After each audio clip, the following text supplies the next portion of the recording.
मेरा पति मुझसे 15 साल बड़ा था। हम दोनों बहुत लड़ाई झगड़ा करते थे। एक दिन मेरे पति को पैरालाइज हो गया। अब वो बिस्तर पर पड़ा रहता और रोता रहता और रोते रोते स्टोर रूम की तरफ इशारा करता रहता। मैं स्टोर रूम में जाकर देखती तो वहाँ कोई भी नहीं होता था। अचानक एक दिन मेरे पति का देहांत हो गया। उसे मरे हुए हफ्ता ही गुजरा था कि मुझे उसके इशारे याद आने लगे।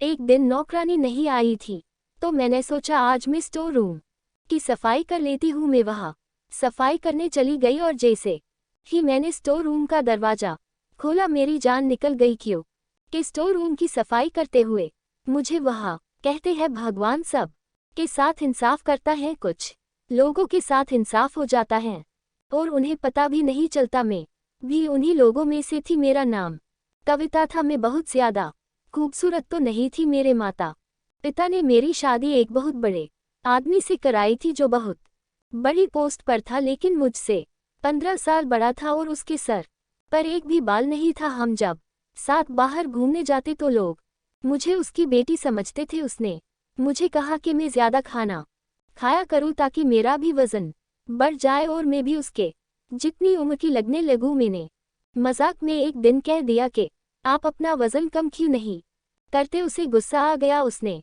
मेरे गाल पर जोरदार थप्पड़ मारा।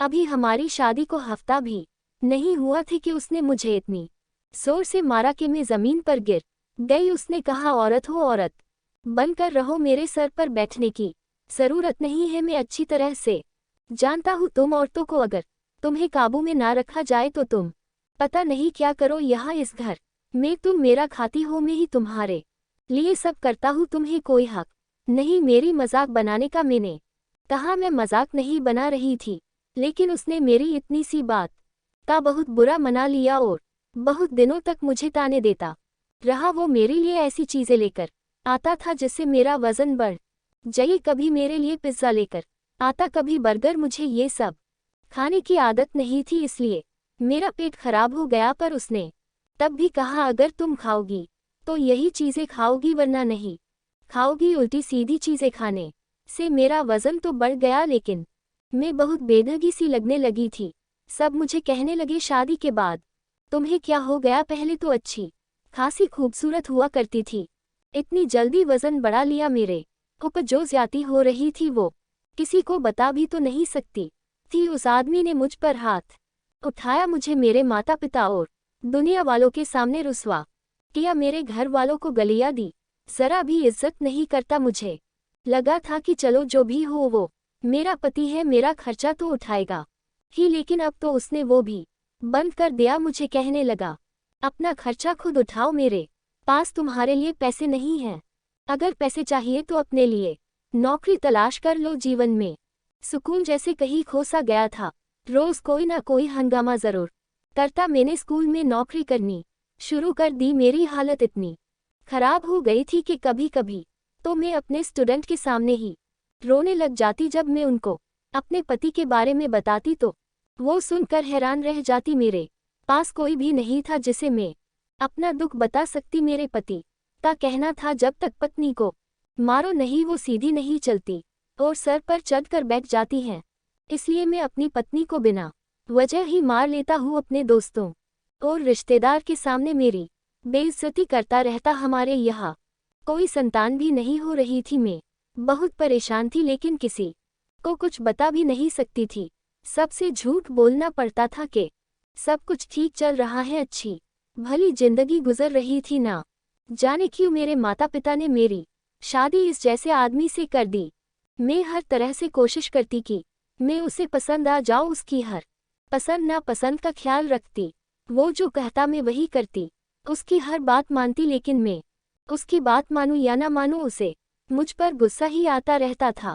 कभी कभी तो मुझे लगता था वो किसी और को पसंद करता है या कोई बात है जिसका गुस्सा वो मेरे ऊपर उतारता है, क्योंकि मुझ पर गुस्सा करने के बाद वो अपने दोस्तों के साथ बाहर चला जाता, उनके साथ घूमता फिरता, हंसी मजाक भी करता और बहुत खुश रहता था। उसके दोस्त भी हमारे घर आ जाते थे और जब उसके दोस्त हमारे घर आते तो मेरा सारा दिन खाना पकाने में निकल जाता। मैं फिर भी उससे कुछ नहीं कहती, सोचती शायद अब वो खुश हो जाए, लेकिन वो तो किसी हाल में खुश रहने वाला नहीं था। मुझे समझ नहीं आ रहा था कि ये सब क्या हो रहा है मेरे साथ। कभी तो लगता था कि मुझे किसी की नज़र लग गई है या किसी ने मेरे ऊपर काला जादू करा दिया है, क्योंकि जो कुछ भी मेरे साथ हो रहा था वो सब समझ से परे था। मेरा पति जिस ऑफिस में काम करता था वहाँ खूब रिश्वत लिया करता था, नई से नई गाड़ियाँ, मोबाइल बदलता रहता, अपने लिए अच्छी से अच्छी चीज़ लेकर आता, अपने हर शौक पूरे करता, लेकिन उसे मेरे खर्चे का ज़रा भी ख्याल नहीं था। मैं अपने सारे खर्चे खुद पूरे करती। अब तो हम अपने मोहल्ले में भी मशहूर हो गए थे कि ये लोग बहुत लड़ते हैं। हमारी लड़ाई भी ज़्यादा ही हुआ करती थी, लेकिन एक दिन तो हद हो गई जब उसने मुझसे बिना वजह ही लड़ना शुरू कर दिया। मेरे पति ने जोर जोर से चिल्लाना शुरू कर दिया। उसने कहा, मैंने तुमसे कहा था आज मेरे लिए अच्छा खाना बनाना और तुमने दाल बनाकर रख दी। मैंने कहा अगर अच्छा खाना खाना है तो उसके लिए पैसे भी देते ना। मेरे पास पैसे नहीं है और अभी मेरी सैलरी भी नहीं मिली है। वो इस बात को लेकर खूब लड़ा और कहने लगा, मुझे तुम्हारे साथ रहना ही नहीं है, तुम मुझे अच्छी ही नहीं लगती, आज तक तुमने मेरे दिल में जगह नहीं बनाई। बात कहाँ से शुरू हुई और कहाँ चली गई पता ही नहीं चला। और कहने लगा, मैं तो तुम्हारे साथ मजबूरी में रह रहा हूँ। वो बहुत ज़्यादा चीख रहा था और गुस्से में था, जिसकी वजह से उसका बीपी बढ़ गया और उसको दौरा पड़ गया। मुझे समझ नहीं आ रहा था कि मैं क्या करूँ। रात का समय था, मैं उसे हॉस्पिटल लेकर गई। डॉक्टर ने कहा अपने आने ही देर कर दी, आपके पति को पैरालाइज हो गया है, अब ना ये चल सकते हैं ना बोल सकते हैं, इनका पूरा शरीर बेकार हो गया है, बस ये अपनी दोनों आंखें और 3-4 उंगलियां ही हिला सकते हैं। मेरे पति ने गुस्सा किया और गुस्से में आकर अपना ही नुकसान कर लिया। गुस्से की वजह से उनका बीपी हाई हुआ और अटैक आ गया। खैर हफ्ते भर हॉस्पिटल में रहे, फिर घर आ गए। अब मैं ही उनका ख्याल रखा करती थी। वो बोल नहीं सकता था, ना ही हिल सकता था, लेकिन उसे अपने किए पर अब भी कोई अफसोस नहीं था। मैं भी इन सब से खुश नहीं थी। वो जैसा भी था मेरा पति था, मैं नहीं चाहती थी कि उसके साथ कभी ऐसा कुछ हो। एक पत्नी कभी भी अपने पति का बुरा नहीं सोच सकती, चाहे पति जैसा भी हो। अब तो हमारे घर में पैसों की भी परेशानी होने लगी। मैं नौकरी भी करती, घर का काम भी करती और उसे भी संभालती। अब उसकी आंखें बदलने लगी थी। वो सोचने लगा था कि मेरी पत्नी जिसके साथ मैंने इतना बुरा किया, उसे मारा पीटा, उस पर गुस्सा किया, अब भी वो मेरा इतना ख्याल कर रही है, मेरी खिदमत कर रही है। एक दिन मेरे पति ने मुझे अजीब सा इशारा किया। मैं समझी नहीं कि वो क्या कह रहा है। उसने अपनी उंगली से इशारा किया था। मुझे लगा कि वो कह रहा है मुझे बाथरूम जाना है या मुझे भूख लगी है, लेकिन आज उसने जो इशारा किया वो अलग था। वो स्टोर रूम की तरफ इशारा कर रहा था, लेकिन इसका मतलब ये नहीं था कि उसे स्टोर रूम जाना है। मैंने उससे पूछा, क्या हुआ, आप स्टोर रक्षम की तरफ इशारा क्यों कर रहे हैं, क्या आपको स्टोर रूम जाना है?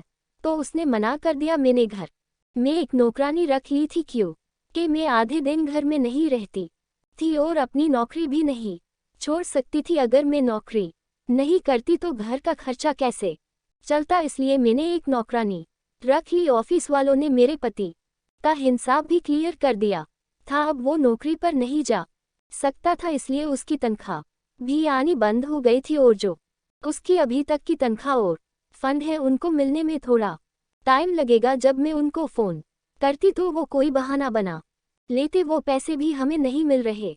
और मेरे पति का काम ऐसा था, उसे बहुत लोग जानते थे और उससे डरते थे। उसके दस्तखत के बगैर फाइल पूरी नहीं होती थी, इसलिए उसे लाखों रुपए की रिश्वत भी देते थे। उसके कुछ रिश्तेदार थे जो पहले तो पैसों के चक्कर में उसके आसपास रहते थे, लेकिन जैसे ही उसका बुरा समय आया सब ने साथ छोड़ दिया। अब उसे एहसास हुआ कि मेरे बुरे समय में मेरी पत्नी ही मेरे साथ है। वो रोज रात को स्टोव की तरफ इशारा करता और रोता रहता। उसे देख कर मुझे भी रोना आ जाता था, क्योंकि मुझसे उसकी ऐसी हालत देखी नहीं जाती थी। हमारी शादी को 5 साल हो गए थे और इन 5 सालों में उसने मुझे चैन का सांस लेने नहीं दिया था। हर रोज मेरा खून जलाता था। बहुत तकलीफ दी है उसने मुझे, लेकिन मैंने उसे माफ कर दिया था। शायद उसको उसके किए की सजा मिल गई थी।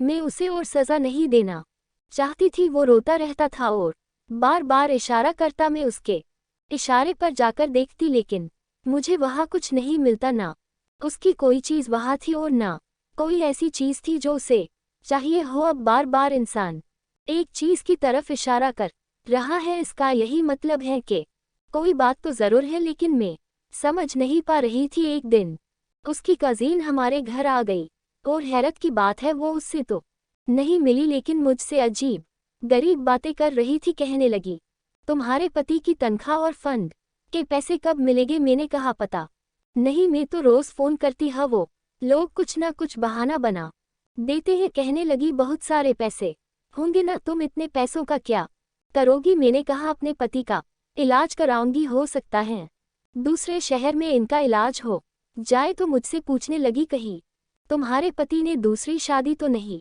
कर रखी थी? मैंने कहा, मुझे नहीं पता, लेकिन वो मुझे अपने पैसे नहीं देते थे। बोली, तब तो ज़रूर इसने दूसरी शादी कर ली होगी। मैंने कहा, अगर ऐसा होता तो वो औरत अभी तक यहाँ आ गई होती, लेकिन मेरे पति ने मुझे ऐसा कुछ नहीं बताया और ना ही उसने मुझसे छुपा कर दूसरी शादी की है। उसने कहा, तुम झूठ बोल रही हो, इसकी सारी दौलत तुम्हारे पास ही है। ये कई लोगों से लाखों रू रिश्वत लेता था, तुम्हारे ऊपर ही उड़ाता होगा, तुम्हारे नखरे देखता होगा। मुझे भी गुस्सा आ गया। मैंने कहा, देखो, मैं खुद नौकरी करती है, सर्दी हो या गर्मी या मेरी तबीयत खराब हो, मैं ज़रूर अपनी नौकरी पर जाती थी। महीने के 30 दिन अपना सर खपाने के बाद मुझे 30,000 रू मिलते हैं, और वो भी घर के खर्चे में ख़त्म हो जाते। तुम्हें उसके पैसे चाहिए तो खुद तलाश कर लो, उसके पैसे भी, उसकी दूसरी पत्नी भी अगर मिल जाए तो मुझे बता देना। उसने कहा, तुम बहुत बदतमीज़ हो और तुम्हारा पति भी ऐसा ही था, इसलिए आज इस हाल में पड़ा है। तुम देखना कहीं तुम भी इसी हाल में ना पहुंच जाओ। आज वो लोगों का मोहताज है, कल तुम्हें भी मोहताज ना बन जाना। अगर ऐसा हुआ तो तुम्हें दोनों का ख्याल कौन रखेगा? तुम तो तड़प तड़प कर भगवान को प्यारे हो जाओगे। मैं उसकी बातें सुनकर हैरान रह गई और सोचने लगी, कैसी दुनिया है ये, लोग किसी भी हाल में आपको नहीं छोड़ते। मैंने उससे अब भी तमीज के साथ कहा कि तुम यहाँ से जा सकती हो, फिर वो चली गई। मैंने सब बात अपने पति को बताई। वो सुन भी रहा था, समझ भी रहा था और रो रहा था।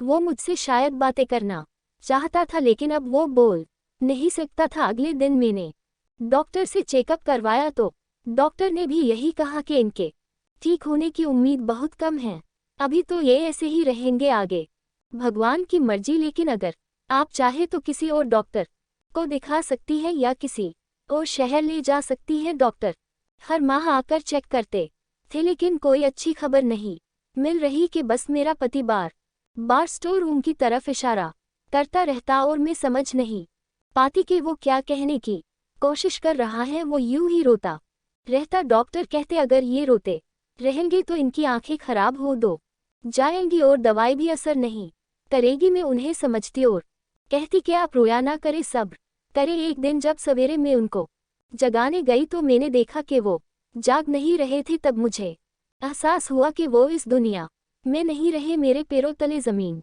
निकल गई। मैंने डॉक्टर को बुलाया, उन्होंने कहा, इनका देहांत हो चुका है और इनके के लिए यही अच्छा हुआ, क्योंकि ये जीने की उम्मीद छोड़ चुके थे और बहुत तकलीफ में थे। अच्छा हुआ इन्हें भगवान ने बुला लिया। मुझे ये सुनकर बहुत ही सदमा लगा और मैं रोने लगी। वो जैसे भी थे, आखिर मेरे पति थे, उन्होंने मेरे साथ कुछ भी किया हो, लेकिन उन्हें भी जीने का हक था। मैंने पूरी इज्जत के साथ उनका किराया कर्म किया। मैं कुछ समय नौकरी पर नहीं गई, मैं घर में ही रहती और मेरे साथ घर में एक नौकरानी रहती थी। वही घर का सारा काम करती थी, खाना बनाना, सफाई करना, कपड़े धोना।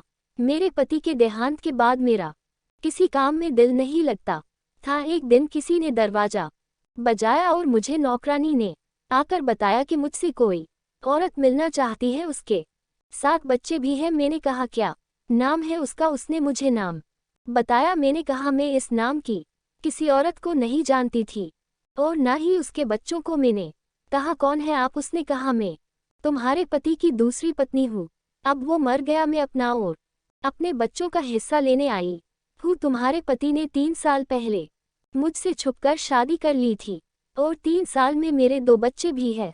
अब मैं अपना हक लेने तुम्हारे पास आई हूँ। जब मैंने ये बात सुनी तो मुझे उस औरत का ख्याल आ गया जो उस दिन हमारे घर पर आई थी। इसका मतलब वो गलत नहीं कह रही और इनके बाकी रिश्तेदार भी सही सोचते थे। मैंने कहा तुम्हें शर्म नहीं आई एक शादीशुदा आदमी से शादी करते हुए? उसने कहा इसमें मेरा क्या कसूर है, वो तुम्हें पसंद नहीं करता था, तुम उसे अच्छी नहीं लगती थी और मैं खूबसूरत हूँ, हसीन हूँ। वो मेरे पीछे पड़ गया और मुझसे शादी कर ली। मैंने कहा खूबसूरत तो मैं भी थी, लेकिन उसने मुझे जानबूझकर बदसूरत कर दिया।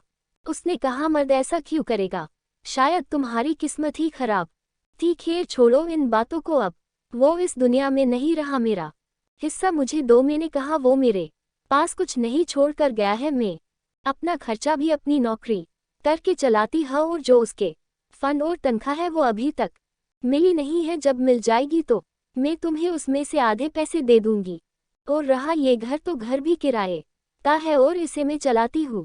तुम्हारा पति नहीं चलाता था, वो मुझे पैसे भी नहीं देता था, तुम पर ही उड़ाता होगा अपनी सारी दौलत, तभी तो इस घर में 1 रुपया भी नहीं देता था। तुमने उसके जीते जी बहुत ऐश कर लिया, अब तुम्हें क्या चाहिए? वो औरत मुझसे लड़ने लगी और मेरे पूरे घर की तलाशी लेने लगी। मैंने कहा कि यहाँ कुछ नहीं है, जाओ यहाँ से। मेरा बीपी बढ़ने लगा, मुझे उसकी हरकत से बहुत गुस्सा आ रहा था। वो औरत बहुत जिद्दी और बदतमीज थी। जब उसे कुछ नहीं मिला तो वो चली गई और कह कर गई मैं तुम पर नजर रखूंगी, जब उसके पैसे आ जाएंगे तो मैं खुद लेने आ जाऊंगी, मुझे सब कुछ पता चल जाएगा। मेरी नौकरानी ने बताया कि वो उस औरत को जानती है, वो बहुत बिगड़ी हुई औरत है, अमीर आदमी को पहले फंसाती है, फिर उससे शादी करती और फिर बाद में उनके सारे पैसे ले लेती है या तलाक के नाम पर बच्चों का खर्चा मांगती है। अब पता नहीं उसने ऐसा क्यों किया, लेकिन ये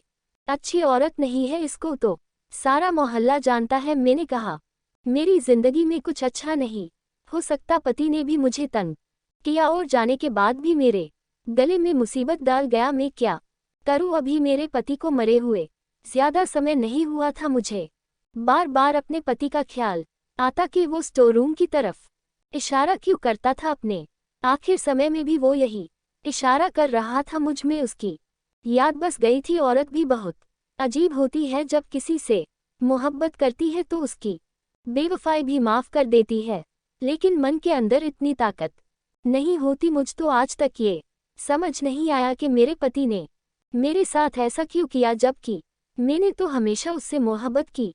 मैं अपने घर से भी यही सोचकर आई थी कि हमेशा अपने पति का साथ दूंगी। मैं देखने में भी अच्छी थी, लेकिन शायद उसके दिल में जगह ना बना सके। औरत खूबसूरत है या नहीं, मर्द की नज़र तय करती है। अगर कोई औरत एक बार मर्द को खूबसूरत लग जाए और अगर वो खूबसूरत ना भी हो, वो उसे अपने दिल की मल्लिका बनाकर रखता। और वो कभी कभी बहुत खूबसूरत औरत भी मर्द के दिल को नहीं भाती तो उनकी हालत मेरे जैसी हो जाती है, क्योंकि आजकल तो हालात ही ऐसे थे। मैं अब दिन भर रोती रहती थी, खाना भी नहीं खाती थी, हर समय दिमाग टेंशन में रहता था।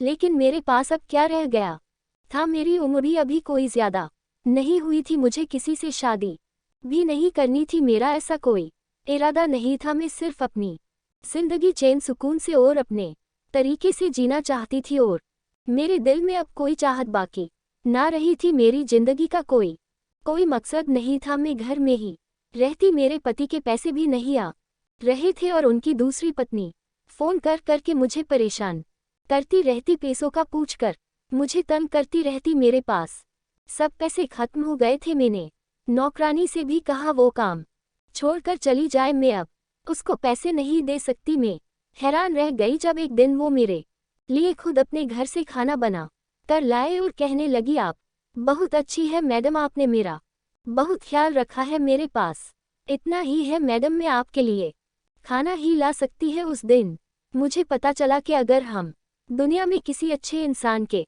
साथ अच्छा करते हैं तो वो हमारे साथ उससे भी अच्छा करता है। उसके पास तो खुद कुछ नहीं था, वो गरीब थी, 4 बच्चे थे, मैं उसके ऊपर बोझ नहीं बनना चाहती थी। मैंने उससे कहा अगर मेरे हालात अच्छे हो गए तो मैं तुम्हें ही काम पर बुला लूंगी और तनख्वाह भी दे दूंगी। उधर उनके ऑफिस वाले पैसे देने को तैयार नहीं थे शायद। वो पैसे खाना चाहते थे। इधर उनकी पत्नी ने मुझे तंग कर रखा था। मेरी एक दोस्त थी जिससे मैंने उधार ले रखा था और किसी तरह खाना पीना चल रहा था, वो भी खत्म होने वाले थे। मैं बहुत ज्यादा परेशान थी। नौकरानी को भी मैंने हटा दिया था। घर भी कुछ बहुत ज्यादा गंदा हो रहा था। वैसे भी करने को कुछ नहीं था। मैंने सोचा आज सफाई कर लेती। हम इस तो रूम में चली गई। वहां जाते ही मुझे अपने पति की याद आने लगी। मैं सोचने लगी वो बार बार इधर इशारा क्यों करते थे कि अचानक मेरा पैर फिसल गया और मेरा हाथ दीवार पर लग गया, जिससे मेरे कलाई में चोट लग गई और वहां का एक टाइल टूट गया। जब मैंने उस तरफ देखा तो मेरे पैरों तले जमीन निकल गई। मुझे यकीन नहीं हुआ कि मेरी आंखें क्या देख रही है। इस दीवार के पीछे एक कमरा बना हुआ था और उसमें एक तिजोरी बनी हुई थी। जब मैं अंदर गई तो मेरे पैरों तले जमीन निकल गई। उसके अंदर ढेर सारी दौलत, सोना चांदी और ना जाने क्या कुछ था। मैं समझ गई कि वो इसी तरफ इशारा क्या करता था, लेकिन बता नहीं पता था। जैसे कि मेरे पति के बारे में मशहूर था कि वो बहुत ज्यादा रिश्वत लिया करता था। शायद ये सब उन्हीं रिश्वत के पैसों का बना हुआ था। मैंने सब सामान वहां से निकाल लिया और उस जगह को बंद कर दिया और पहले की तरह कर दिया ताकि कोई पहचान ना सके। अगले दिन मैंने नौकरानी को बुलाया और कहा कि घर का सारा सामान पैक कर दो, मैं यहाँ से जा रही हूँ। वैसे भी ये घर किराए का है। मैं सोच रही थी दौलत में से कुछ हिस्सा अपने पति की दूसरी पत्नी को दे दूंगी, लेकिन नौकरानी ने बताया कि वो दोनों बच्चे उसके नहीं थे। वो झूठ बोल रही थी। वो बच्चे किसी और के थे। वो आपके पति के बच्चे नहीं थे। वो औरत हमार मोहल्ले में रहती है। कल एक आदमी आया था और अपने बच्चे लेकर चला गया। हो सकता है आपके पति ने उससे शादी ना की हो। वो झूठ बोल रही हो क्योंकि ये औरत ऐसे ही ड्रामा करके पैसे ऐंठती है। मैं खामोश उसकी बात सुनती रही। मैंने नौकरानी को उसकी तनख्वाह और कुछ पैसे दे दिए। उसे लगा शायद मुझे ऑफिस से पैसे मिल गए हैं, लेकिन ऑफिस वाले तो पैसे खा कर बैठ गए थे। मैं वहां से चली गई। मैंने कुछ सामान भी उसे दे दिया और थोड़ा बहुत सामान अपने साथ लेकर दूसरे शहर में चली थी। वहां पर ही मैंने नौकरी करनी शुरू कर दी। आज मेरे पास घर भी है, गाड़ी भी है और मैं अपने पति के नाम से एक अनाथ आश्रम बनवा रही हूँ, क्योंकि ये पैसे उनके ही थे, उन्हीं ने रखे थे और वो मुझे देना भी नहीं चाहते थे। लेकिन शायद किस्मत को यही मंजूर था, ये पैसे मुझे ही मिलने थे। मैं इन पैसों से कोई अच्छा काम करना चाहती थी। ये सब सुनने में अजीब लगता है, लेकिन मेरा पति मुझसे 15 साल बड़ा था। उसने इतने सालों में ये पैसे जमा किए थे, लेकिन वो इसे खर्च नहीं कर पाया। यही तो जीवन है, इसमें ऊंच नीच होती रहती है। लेकिन अब मैं किसी पर भरोसा नहीं कर सकती, इसलिए दूसरी शादी नहीं करना चाहती। मैंने आगे पढ़ाई करने का फैसला किया है ताकि मैं एक अच्छी जॉब कर सकूं, क्योंकि चाहे आपके पास दौलत का दरिया क्यों ना हो, वो एक दिन खत्म हो ही जाता है। मैं अपने पति को खुशी से याद करती हूँ और उसकी आत्मा के लिए भगवान से प्रार्थना करती हूँ, क्योंकि वो जैसा भी था मेरा पति था। दोस्तों, उम्मीद करती हूँ आपको हमारी कहानी पसंद आई होगी। कहानी पसंद आई है तो वीडियो को लाइक करें, चैनल पर नए हैं तो चैनल को सब्सक्राइब